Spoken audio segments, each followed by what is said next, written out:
Muy buenos días, mis hermanos. Les saludamos en esta mañana de forma calurosa en el nombre de nuestro Señor Jesucristo. Y después de este breve receso de 2 semanas en el que no subimos sermones a nuestro canal porque nos encontrábamos de vacaciones, vamos en esta mañana a retomar nuestra serie de sermones sobre el Evangelio de Juan. Así que todos están muy bienvenidos a compartir este momento de meditación en la palabra del Señor. Y todos los seres humanos buscamos y queremos la seguridad en las diversas áreas de nuestra vida. Por ejemplo, cuando una pareja está esperando su bebé, quieren tener la seguridad de que nacerá sano. Sin embargo, cada madre o cada pareja lucha con la ansiedad de si esto será posible. Y en algunos casos los niños nacen con ciertos quebrantos de salud y aquel anhelo de seguridad se pierde. Los padres envían a sus hijos a la escuela y esperan que allí estarán seguros y anhelan que sus hijos no les sucederá nada malo. Pero desafortunadamente allí también les pueden suceder cosas terribles, y como recién acabamos de ver lo que sucedió en Uvalde, en Texas, ese es el último ejemplo de lo que le puede suceder a nuestros hijos en una escuela. Ya ni siquiera la escuela es segura. Y aprovecho para decir que debemos, como creyentes, seguir orando por todas las familias que perdieron a sus hijos de manera trágica en esta situación sin sentido realmente. Y como todo, una vez más, la seguridad se pierde.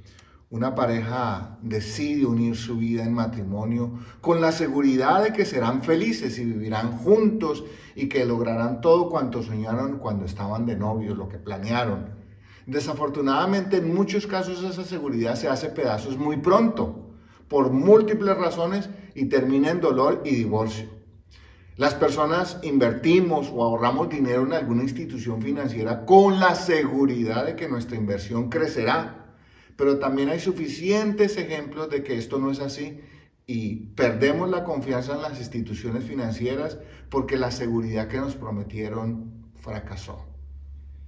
Muchos de nosotros emigramos de nuestros países de origen precisamente buscando ¿qué? Buscando eso, seguridad. Sin embargo, nos damos cuenta que ni siquiera este país nos puede brindar completa seguridad. Todos los seres humanos entonces nos pasamos una buena parte de nuestra vida buscando la seguridad que para el final de nuestros días, darnos cuenta que en esta vida la seguridad que nosotros estamos buscando es imposible. No se logra.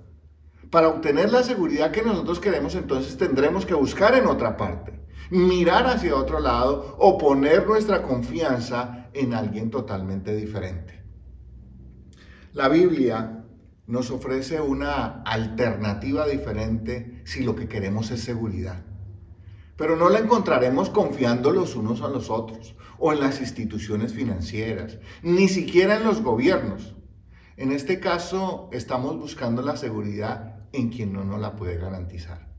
Si realmente queremos seguridad, tendremos que mirar más alto.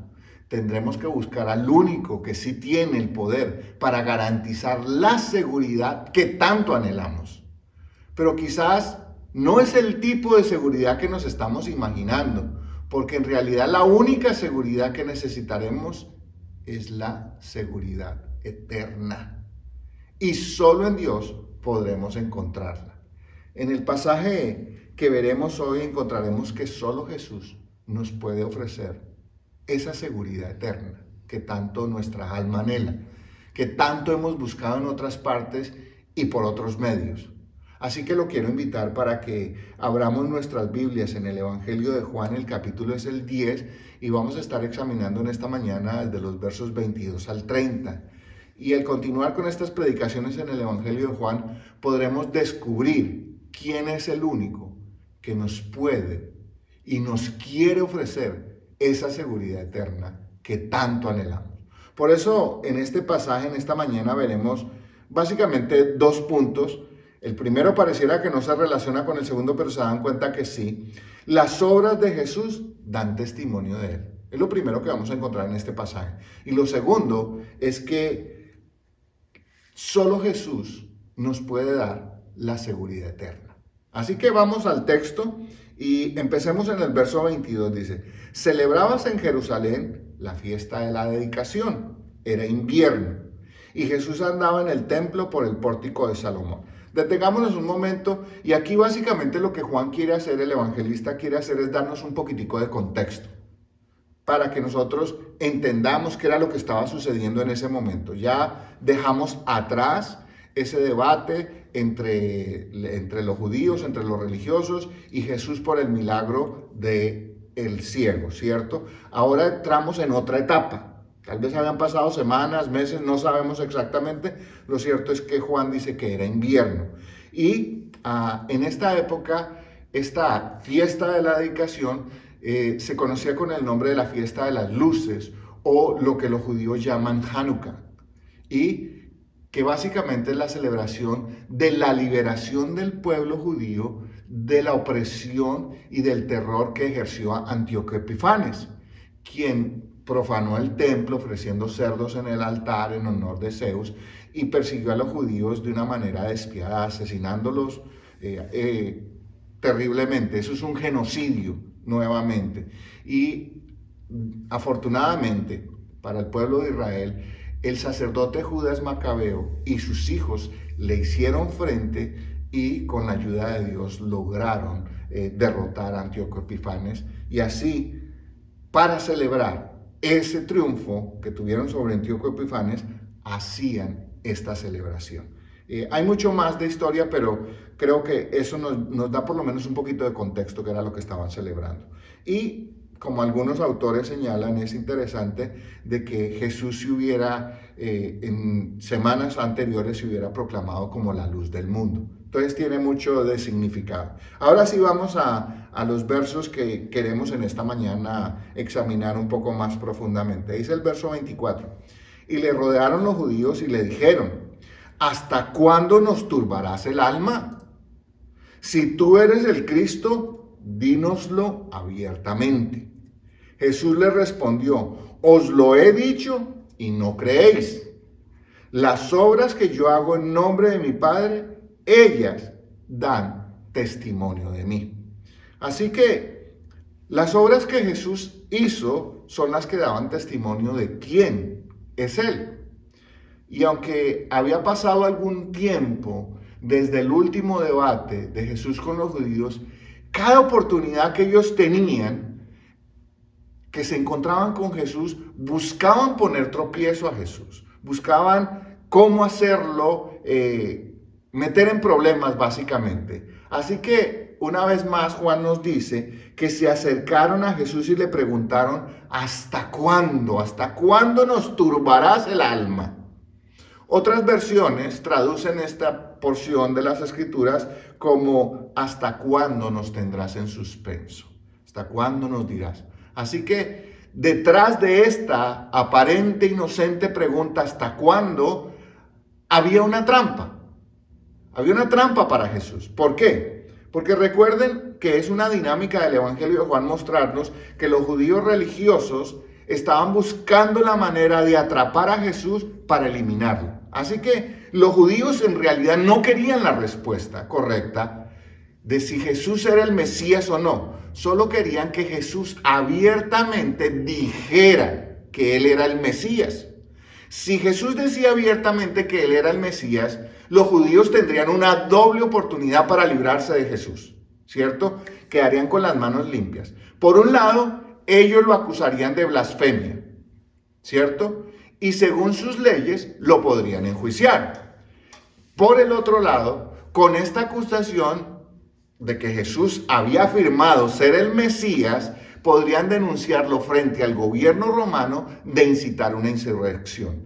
De esta manera se librarían fácilmente de Jesús. El gobierno romano haría el trabajo sucio por ellos, como al final sabemos que sucedió, ¿cierto? Ejecutarían a Jesús. Sin embargo, como Jesús conocía sus intenciones, por eso Jesús les dice que en repetidas ocasiones Él les había dicho que Él era el Mesías prometido. Pero tenemos que aclarar algo en este momento. que hasta esta altura del Evangelio, capítulo 10, Jesús le había dicho solo a la samaritana y al ciego de nacimiento de manera verbal que él era el Mesías, él era el Cristo. A ellos dos les dijo, ¿cierto? El argumento de Jesús entonces parte de que no era sencillamente que él dijera que él era el Mesías, sino que les dice, mis obras dan testimonio de quién soy. O sea, el pueblo en general había visto todas las obras que Jesús había hecho desde el inicio de su ministerio, según Juan, cuando en las bodas de Canaán convirtió el agua en vino, luego sanó al hijo del noble, luego habló con la samaritana, luego le dio de comer a los 5,000 y ahora estamos hablando recientemente de la sanidad del ciego. Jesús utiliza estas obras para decirle a los judíos, yo soy el Mesías. Aquí están mis obras y ellas hablan por mí. En otras palabras, entonces, Jesús no necesitaba decirles verbalmente que Él era el Mesías, ya les había mostrado con sus hechos. Y aquí es importante que nosotros hagamos de alguna manera un paréntesis si lo queremos decir.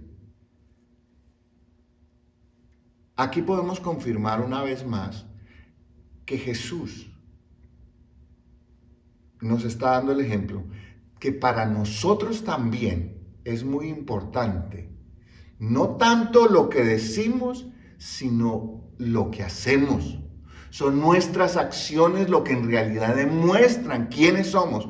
Ustedes me han oído una y otra vez decir, sermón tras sermón, que nuestras acciones, nuestro testimonio, lo que somos y hacemos es lo que realmente demuestra que somos cristianos. No es que usted y yo digamos a todo el mundo somos cristianos, o que portemos un aviso que diga que somos cristianos, o llevamos una Biblia debajo del brazo que diga que somos cristianos, o le pongamos un sticker al carro que diga que somos cristianos.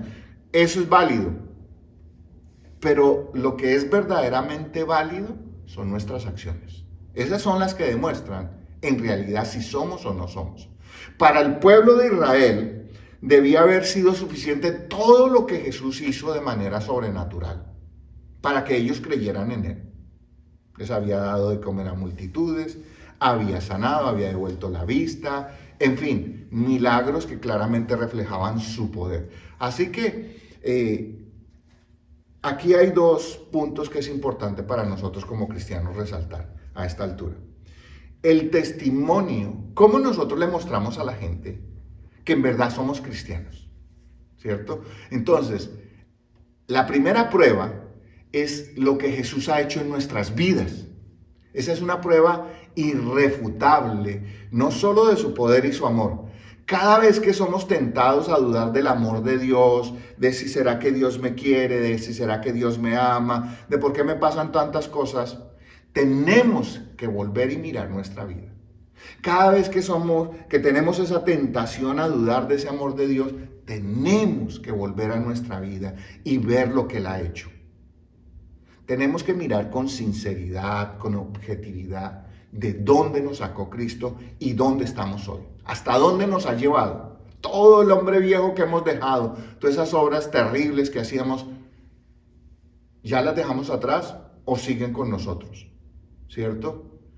Eso es una evidencia de las obras de Cristo, de que sí soy hijo de Dios, de que sí soy una de sus ovejas, y eso tiene que ser muy claro porque ya vamos a ver enseguida lo que esto significa. Así que nuestra propia vida es la primera evidencia y la mayor evidencia del poder y el amor de Cristo por cada uno de nosotros.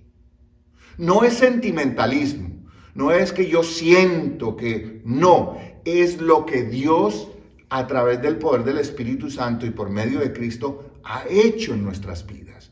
Cómo me ha transformado, cómo me ha cambiado, cómo ha transformado a mi esposa, a mis hijos. Eso es en la realidad. Los judíos habían visto las obras de Jesús, pero sin embargo su corazón endurecido se negaba a aceptarlas. Lo segundo, nuestro testimonio, más que respaldarse en palabras, debe fundamentarse en nuestras obras. Una vez que somos conscientes de lo que Jesús ha hecho en nuestras vidas, entonces nuestro testimonio se convierte en nuestra mejor estrategia, nuestra mejor arma, nuestra mejor manera o medio para comunicar el Evangelio a otros. Muchos cristianos o muchos que se dicen ser cristianos conocen mucha Biblia, han aprendido un lenguaje cristiano, Dios te bendiga, estoy orando por ti, en fin, una serie de expresiones. Y nosotros conocemos suficientes pasajes bíblicos que le podemos referir a la gente de memoria, para impresionarlos quizás o lo que sea.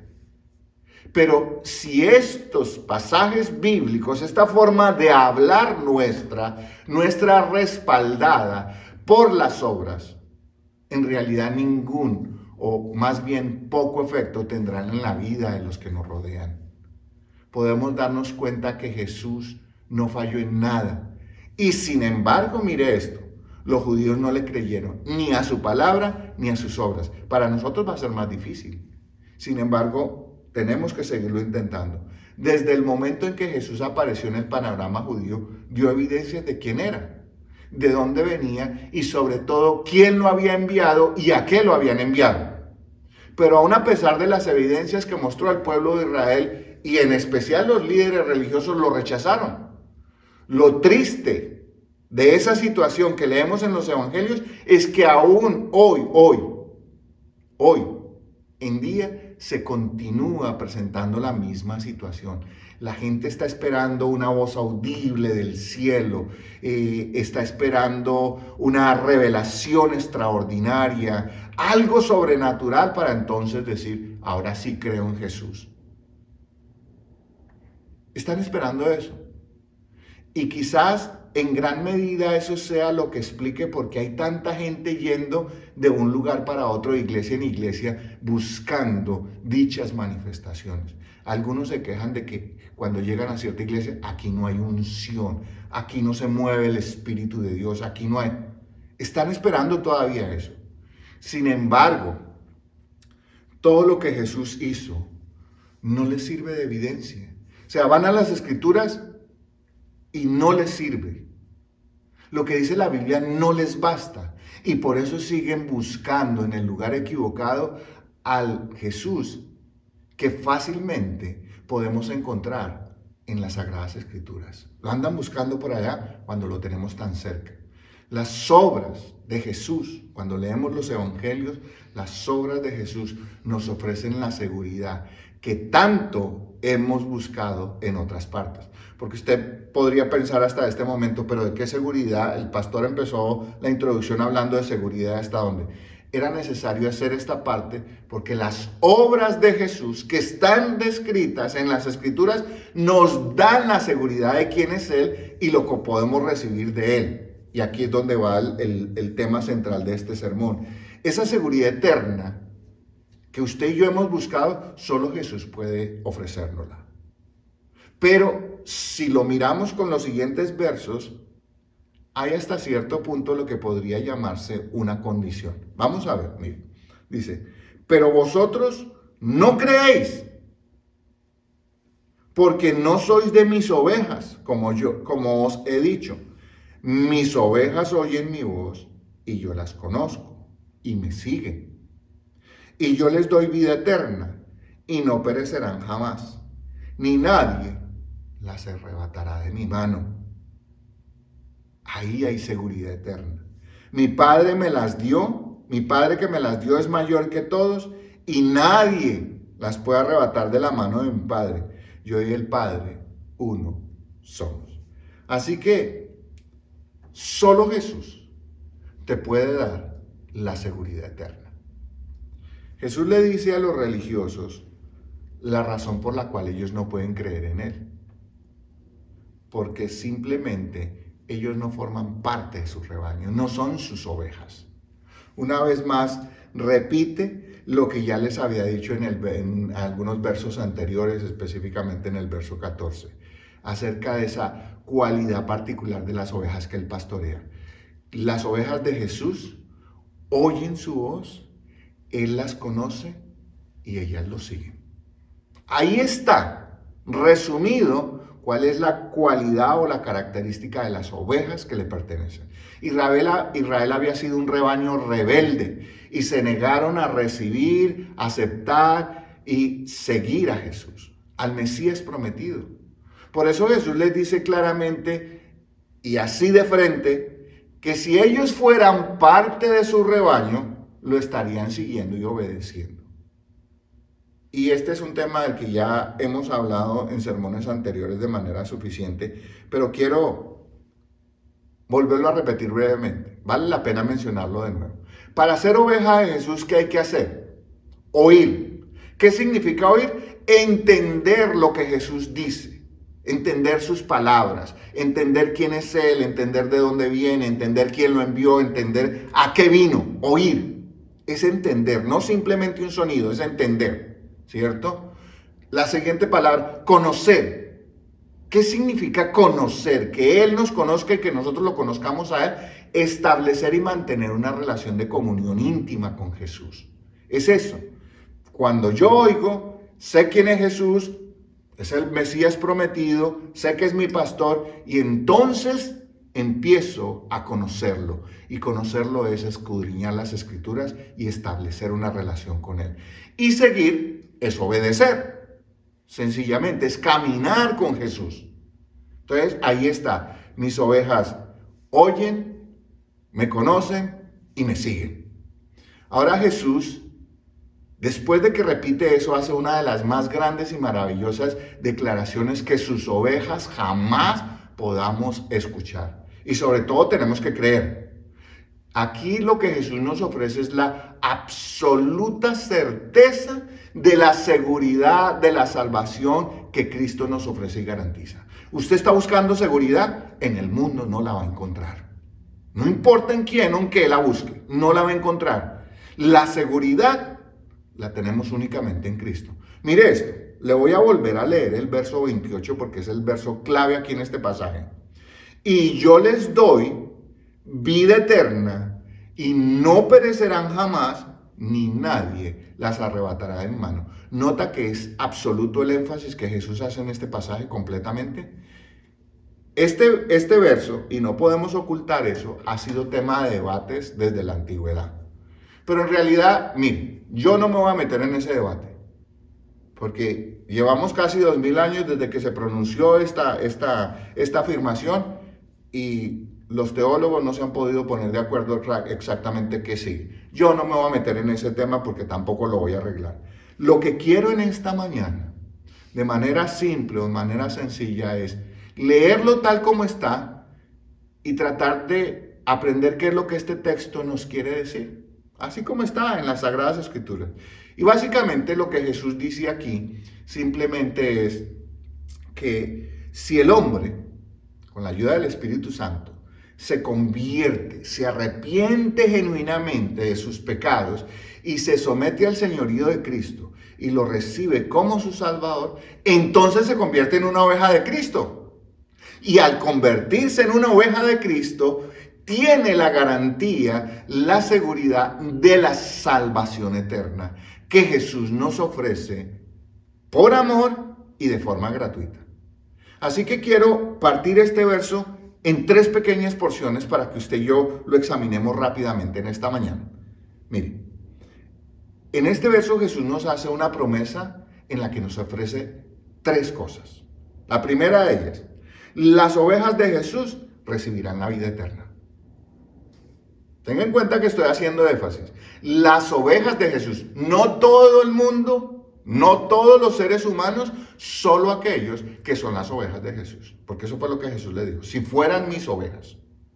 ¿Ok? Entonces, ¿qué es lo que primero que recibirán? La vida eterna. Jesús es la fuente de la vida eterna. Y como Él es la fuente de la vida eterna, Él se la transmite, Él se la da a sus ovejas.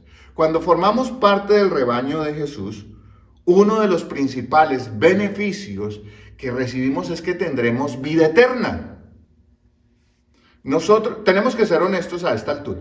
Nosotros no alcanzamos todavía a comprender la profundidad y la maravilla y la belleza de lo que significa recibir esta promesa. Pero aún así, el que no lo comprendamos con total plenitud, no empaña el brillo ni la belleza de esta promesa. Viviremos por toda la eternidad. Cualquiera que sea ese concepto que usted tiene de eternidad, es mucho más que eso. Cualquier concepto que tenga yo de la eternidad es mucho más que eso, ¿cierto? Y eso lo recibimos de Jesús. Él nos lo da. Y esto tiene que ver, recibir vida eterna tiene que ver mucho con la siguiente parte de la promesa. La siguiente parte dice, las ovejas de Jesús no perecerán jamás. Vida eterna y no perecerán jamás. La Biblia establece que la paga del pecado es muerte. Eso lo dice el apóstol Pablo en Romanos por el capítulo 6. La paga del pecado es la muerte. Y por muerte no se refiere simplemente a la muerte física, porque todos tendremos que pasar por esa muerte. Entonces tiene que estar hablando de algo más, ¿cierto? El concepto bíblico de muerte es la separación eterna de Dios. El que no tiene a Jesús como su pastor o como su Señor o como su Salvador, estará eternamente separado de Dios. Y esa es la muerte.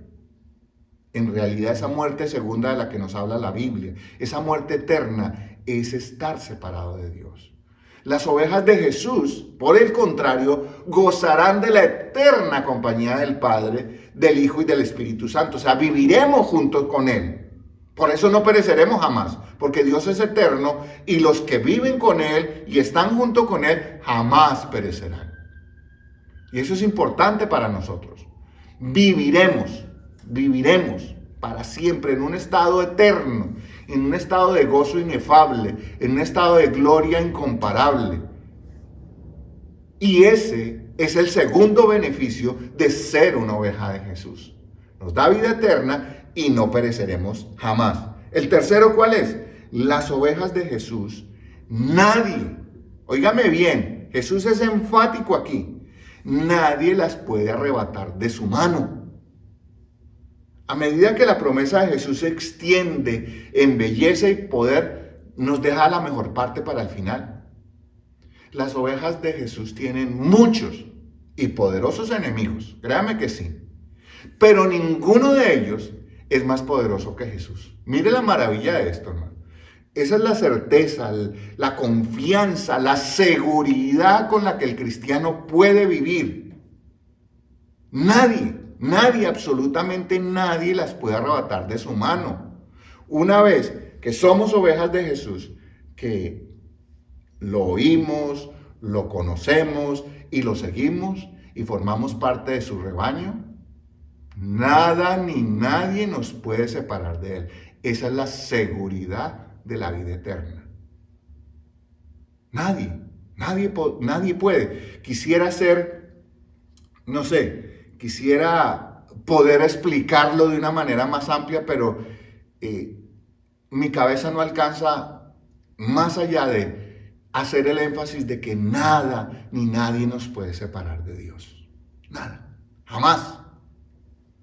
Podríamos decirlo en términos coloquiales que esta es la joya de la corona de esta promesa triple que Jesús nos hace. La verdadera oveja de Jesús puede estar completamente segura que nadie ni nada la podrá arrebatar de la poderosa mano de Dios. Ni en esta vida y mucho menos en la eternidad, mi hermano. Así que Jesús nos ofrece una seguridad que nadie más puede hacer. Nadie más nos puede dar. Solo Jesús nos puede ofrecer esa seguridad. Todo lo que en este mundo tengamos, por seguro, se perderá. La muerte nos lo arrebatará. Pero la promesa que Jesús nos hace, nada ni nadie nos la podrá arrebatar. Y ese es el beneficio de la seguridad eterna.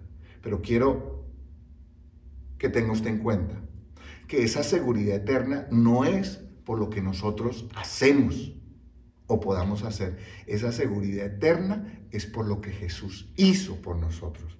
Así que la promesa que Jesús hace a sus ovejas es a sus ovejas. Oiga, esto no es a todo el mundo. Alcanza para todo el mundo, pero no es para todo el mundo. ¿Ok? si prestamos atención al texto, no radica en lo que las ovejas pueden hacer en sus propias fuerzas como resultado de sus obras o de su fe o muchas cosas para poder mantener segura esa salvación. No, nosotros no podemos. Piensen esto, si la salvación dependiera un solo instante en nuestras fuerzas, la perderíamos para siempre. Y qué bueno que no depende de nosotros, depende de Jesús, depende del Padre. El énfasis de este texto recae totalmente en Jesús como el pastor. Por eso dice, mis ovejas. Y el Padre que me las dio, nadie las podrá arrebatar. Jesús es el pastor. Sin embargo, es necesario que ¿qué? Que las ovejas oigan, conozcan y sigan a Jesús. Esto es, por así decirlo, la responsabilidad de cada oveja. Todo lo demás, la certeza y la seguridad de la salvación, depende de lo que Jesús hizo por sus ovejas. Por eso solo Jesús puede hacer una promesa tan maravillosa a sus ovejas. Recuerde que no podemos olvidar que la salvación eterna está completamente asegurada. ¿Por qué? Por lo que Cristo hizo en la cruz del Calvario. Su muerte y su resurrección son la garantía, son el sello de esa seguridad eterna que Cristo nos ofrece. Recuerde que su seguridad eterna y la mía la compró Cristo con su sangre preciosa. Así que los hombres nos pasamos una gran parte de nuestra vida buscando encontrar seguridad en este mundo. Y en este mundo no la podremos encontrar. Eso no es posible. La aparente seguridad que ofrece el mundo es temporal. Es incompleta. La seguridad que nos ofrece Jesús es eterna. Y solo tenemos que creer en Él como nuestro Salvador y como nuestro Señor para poder recibir en plenitud la seguridad eterna. Pero la condición es ¿cuál? Tenemos que ser ovejas de su rebaño. Los evangelios nos dicen que Jesús hizo muchas obras. Y en particular, mire cómo termina el evangelio de Juan.